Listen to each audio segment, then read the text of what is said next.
again, everybody, and welcome to the Mark Richt Show, brought to you by Williamson Automotive. Joe Zagacki alongside my broadcast partner, Don Bailey Jr. The University of Miami now 6-0 on the season, 4-0 in conference play. They've won 11 straight games. Don, another close shave as the Hurricanes beat Syracuse 27-19. It was close, Joe, but let's congratulate the defense. Manny Diaz put a great plan together. They held Syracuse well under their average. They faced over 90 plays, had 4 takeaways, and really dominated that side of the football. And I think it's something important to make sure the public recognizes on what a great day they had. Malik Rozier for the Kings played really well. He was really sharp. He was, and if you take the shouldas, the wouldas, and the couldas in that game, he would have had a record-setting day. But overall, outstanding, and Travis Homer once again proved that he's a stellar running back. This week, Miami will be in North Carolina to take on the Tar Heels at 12 o'clock in Chapel Hill. Now, the last 2 years, North Carolina's had the best of Miami. They sure have, and they're a very talented team. Unfortunately for North Carolina, they've been hit with a lot of injuries, but their record does not indicate the type of talent they have there or the type of coaching staff. Coach Fedora's done a wonderful job there, and they have always been prepared to beat Miami. Hurricanes and Tar Heels Saturday at 12 o'clock.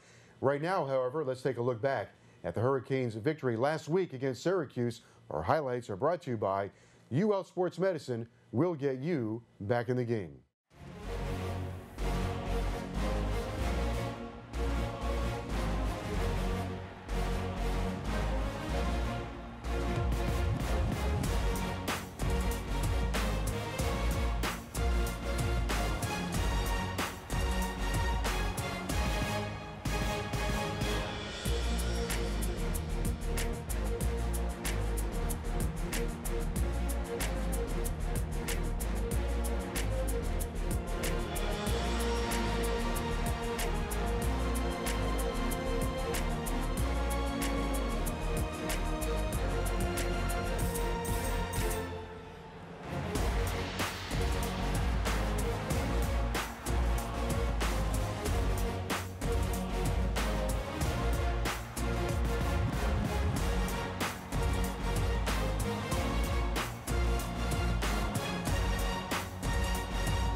Hello once again, everybody, and welcome to the Mark Richt Show, brought to you by Williamson Automotive. Joe Zagacki alongside Don Bailey Jr., my broadcast partner, of course, the coach, Mark Richt, and we continue to be all smiles.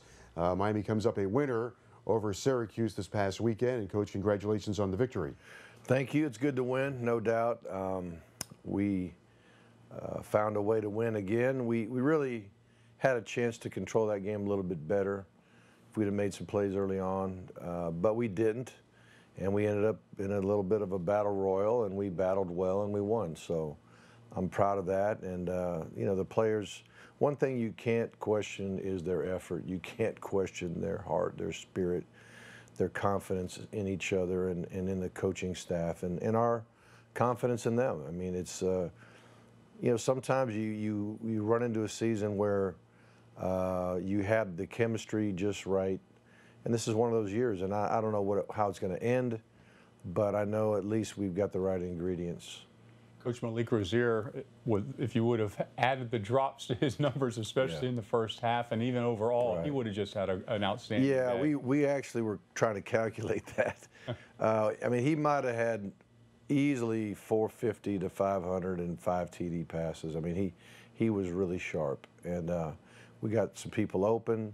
The line protected. We went into some, you know, empty formation, no back in the backfield, five receiver look type stuff, and it helped to find, you know, who the lineman had to block and things of that nature. And for the most part, we protected well. There's a couple twists and stunts that kind of got somebody through there late and maybe hit Malik as he was throwing it, but for the most part, the line did their job. Coach Travis Homer, almost a 100-yard day. You kept banging away at him, and the thing that impresses me is how hard he runs, but also you watch him on the coverage. He's unbelievable. He's first guy down there on punt. Punt, kick off the turn, it doesn't matter. I mean, he's first. He's just a happy guy. He loves football. He loves to play, and I don't know where he gets this endless energy, but obviously you train for that.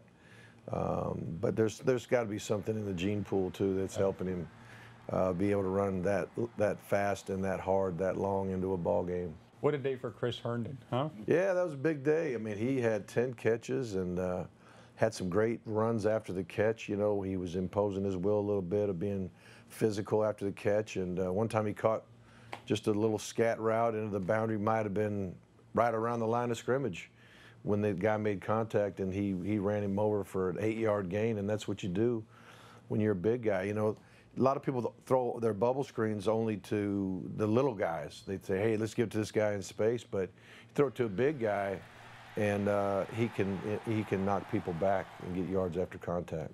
What does it mean for your offense now that Jeff Thomas has, in the last 2 weeks, a 70-yarder, 2 weeks ago, and a 48-yarder that went for a touchdown against Syracuse? Right. Well, just speed and figuring out a way to use it. You know, we had him in the slot, and we had him basically behind Berrios and learning what to do. Part of it's a learning curve. Part of it is just, you know, where you are within the system and where the coverage dictates the ball to go. I mean, like that particular play, if they played too deep, we're not throwing it there. Mm-hmm.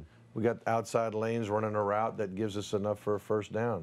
If they want to go single high, man-to-man coverage, we're taking a shot at either him, and in this case, Berrios was on the other side. I mean, it's the same ball that Berrios caught against Florida State, actually twice. That inside lane running the fade route, you know. So we just got to, you know, hope that it matches up, you know, when we make these calls, because we've had some calls before. That very same play a couple times, but it might have been a different coverage, or sometimes the safety cheats this way and you got to throw that way. If he cheats that way, you throw this way. But to know you got a guy that can run like that, it's got to cause the defense some problems. All right, we'll talk more about that with University head coach Mark Richt. Plus, North Carolina is on the horizon at 12 o'clock kickoff coming up from Chapel Hill. We'll continue with the coach right after this.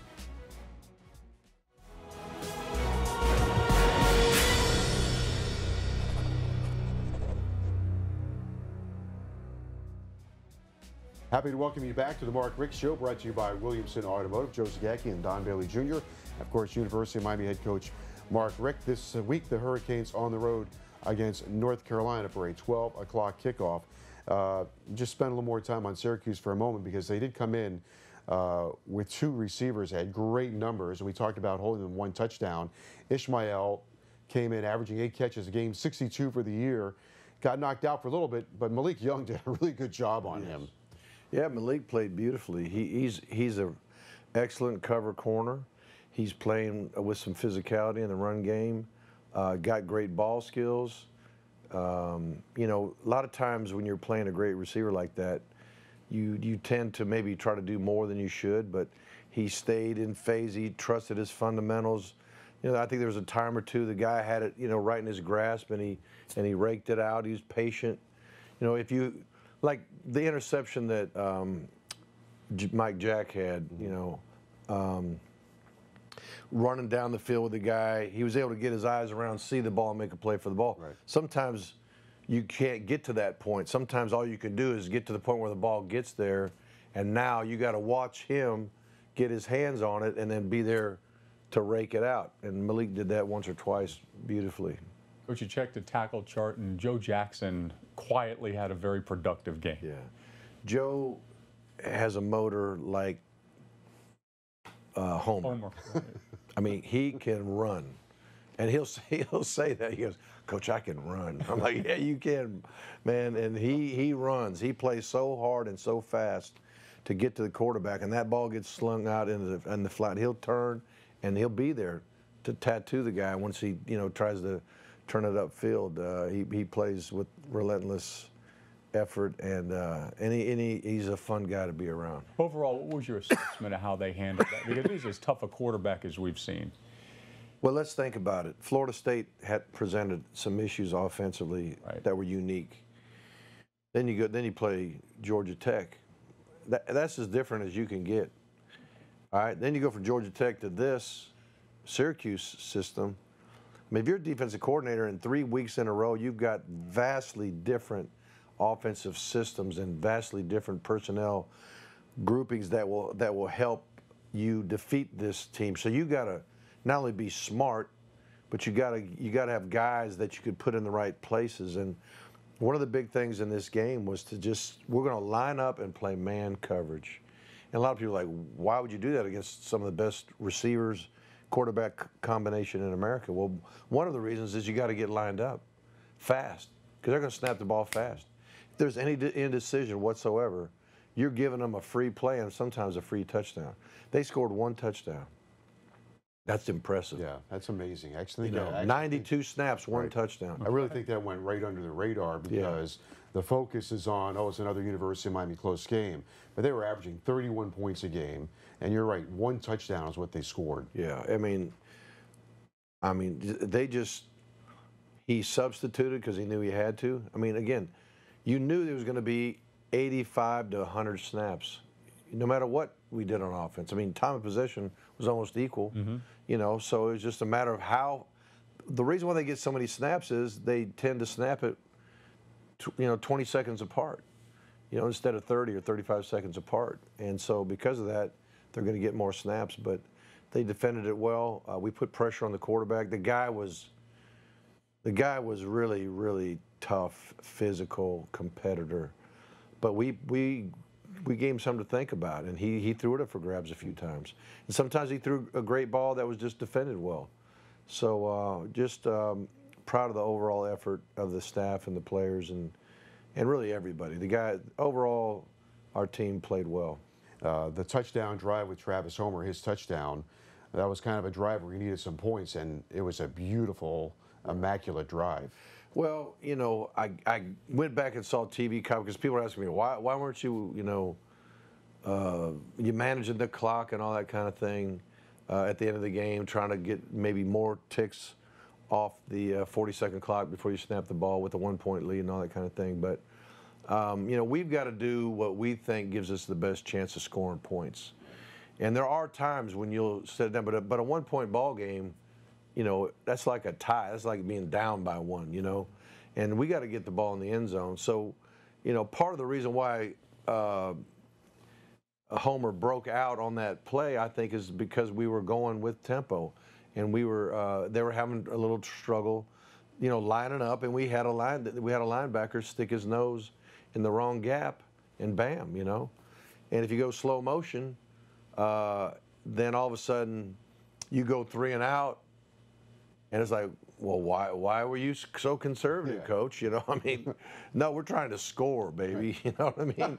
So anyway, everybody's got different feelings on how to manage the clock, and certainly everybody in hindsight can make better decisions sometimes. But the bottom line on that drive was we were going to go with the normal tempo because we felt that it gave us the best shot at putting the ball in the end zone. And we figured one way or another we were probably going to have to get at least one more stop anyway. All right, we will continue with University of Miami head coach Mark Richt on the Mark Richt Show. We'll be back right after this.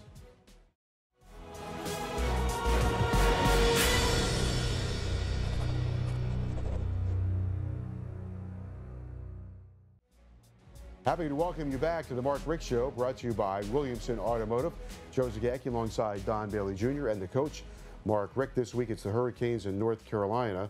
And obviously North Carolina has been struggling a little bit this year and coming off a tough game against Virginia Tech. How do you approach that with your team? You've got to understand that you have to respect every opponent the same. You have to prepare the same. Your focus has to be spot on every single time. You can't have any kind of mental letdown.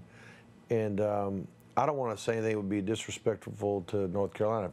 Number one, they beat us last year. Number two, they got the same great coaches that they had before. And they've got a lot of ability and a lot of pride. And so, we better get ready. And if you're not, then all of a sudden the thing becomes a war, and you're not mentally able to handle it. And before you know it, you get tight, you can't make plays, and you get beat. And so, we've got to get ready for a knockdown, drag out, like Coach Nunneberg used to say. And that's the way we approach it. He also used to say it's a business trip. I mean, and that's the mentality you have to take. You have to take all that hard work and effort and take it on the road. Yeah, and we like road games. We love home games. We like road games because it is kind of us against the world. There is no other focus other than the game. Even at home games, sometimes there'll be some recruiting responsibilities and things of that nature, which we love having recruits come, you know. But it's one more thing that you got to manage before the game. And so all we're going to do is think about lining up and doing our jobs. And like you say, the business of flying into town, getting your nourishment, getting your assignment, and go try to kick some butt and come home. They've had some injuries, but they still have carryover from guys from the teams that have beaten the University of Miami, especially on defense. Their defensive line has some veteran players, and their secondary has veteran players as well. Well, I'm watching, you know, you see the score of Virginia Tech, and you're like, wow, Virginia Tech must have just rolled them on, you know, on offense. And then you watch the game. I'm watching the coach's copy, and North Carolina's defense is having a heck of a day to start the day. But I keep seeing 7-0, 14-0, 21-0. I'm like, well, the offense hadn't scored yet, you know. I mean, they had a punt return, they had an interception return, they had a fumble return for touchdowns. I think the first 3 scores of the game before, you know, Virginia Tech finally got on the board themselves. So they were battling very well defensively, and so from what I saw, we're going to have another great challenge. Coach, and when you're studying them, the record does not indicate the talent level that's there. With the injuries, there's still a ton of talent on that North Carolina team. There's no doubt. They're going to dress out as good as anybody we play. Pre-game warm-up, we'll be going, look at these guys, you know, how they look. And I know they're going to play their tails off. Yeah, that's with now their season is whose season can they ruin? Oh yeah, and certainly kids have pride. Yeah, absolutely, they're going to bring that with them. Coaches got pride, kids got pride. They're going to come out breathing fire, man, and I don't blame them. That's what good teams do. And circumstances sometimes cause issues on your overall record, but I can promise you these guys are going to line up and be well coached, and they're going to play their tails off. Going to look forward to having a bunch of Hurricane fans on the road as well. They've been following us all year, but also they did a great job last week at home. They did a great job. I mean, it's been fun to see everything grow in a real positive way. I mean, when we roll the buses into the stadium, and it's just every inch of grass has got a tent on it, and they're tailgating, getting ready to rock and roll. I mean, it's fun to just feel that energy before you even get into the stadium. And then they're a little bit late arriving because I think they're having fun outside, but when they finally get in there, they do a great job, and we've kept it exciting, and they have made it tough on our opponents in crunch time. All right, Coach. Carolina coming up Saturday, 12 o'clock. The very best of luck, playing important games right now here in October. Well, they're all important. Yep. But people remember what you do in November. Okay, Coach, the very best of luck. Now for University of Miami head coach Mark Richt and Don Bailey Jr., I'm Joe Zagacki. We'll see you next time right here on The Mark Richt Show.